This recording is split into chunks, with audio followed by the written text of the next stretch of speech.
0197. When we got home, breakfast for us minor fry was waiting in our mess room, and the family honored us by coming in to eat it with us. The nice old treasurer, and in fact all three, were flatteringly eager to hear about our adventures. Nobody asked the paladin to begin, but he did begin, because now that his specially ordained and peculiar military rank set him above everybody on the personal staff but old Dolan, who didn't eat with us, he didn't care a farthing for the knight's nobility, no mine, but took precedence in the talk whenever it suited him, which was all the time, because he was born that way. He said, "God be thanked, we found the army in admirable condition. I think I have never seen a finer body of animals."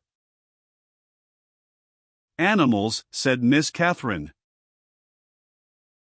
"I will explain to you what he means," said Noel. "I will trouble you not to trouble yourself to explain anything for me," said the paladin, loftily. "I have reason to think." "That is his way," said Noel, "always when he thinks he has reason to think, he thinks he does think, but this is an error. He didn't see the army. I noticed him, and he didn't see it. He was troubled by his old complaint." "What's his old complaint?" Catherine asked. "Prudence," I said, seeing my chance to help. But it was not a fortunate remark, for the paladin said, "It probably isn't your turn to criticize people's prudence, you who fall out of the saddle when a donkey brays." They all laughed, and I was ashamed of myself for my hasty smartness. I said, "It isn't quite fair for you to say I fell out on account of the donkey's braying. It was emotion, just ordinary emotion." "Very well, if you want to call it that, I am not objecting. What would you call it, Sir Bertrand?"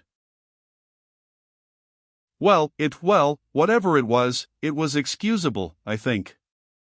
All of you have learned how to behave in hot hand-to-hand engagements, and you don't need to be ashamed of your record in that matter, but to walk along in front of death, with one's hands idle, and no noise, no music, and nothing going on, is a very trying situation.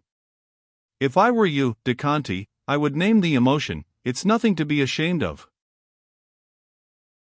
It was as straight and sensible a speech as ever I heard, and I was grateful for the opening it gave me, so I came out and said, "It was fear, and thank you for the honest idea, too."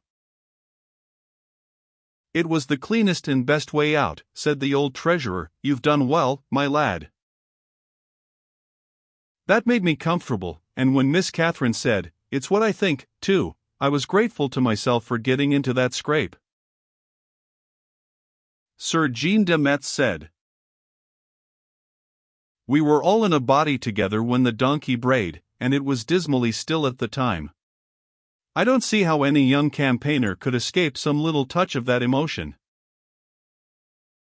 He looked about him with a pleasant expression of inquiry on his good face, and as each pair of eyes in turn met his head, they were in nod at a confession. Even the paladin delivered his nod. That surprised everybody, and saved the standard-bearers credit. It was clever of him. Nobody believed he could tell the truth that way without practice, or would tell that particular sort of a truth either with or without practice. I suppose he judged it would favorably impress the family. Then the old treasurer said, "Passing the forts in that trying way required the same sort of nerve that a person must have when ghosts are about him in the dark, I should think. What does the standard-bearer think?" "Well, I don't quite know about that, sir. I've often thought I would like to see a ghost if I..." "Would you?" exclaimed the young lady. "We've got one. Would you try that one? Will you?" She was so eager and pretty that the paladin said straight out that he would, and then, as none of the rest had bravery enough to expose the fear that was in him, one volunteered after the other with a prompt mouth and a sick heart till all were shipped for the voyage. Then the girl clapped her hands in glee, and the parents were gratified, too, saying that the ghosts of their house had been a dread and a misery to them and their forebears for generations, and nobody had ever been found yet who was willing to confront them and find out what their trouble was, so that the family could heal it and content the poor specters and beguile them to tranquility and peace.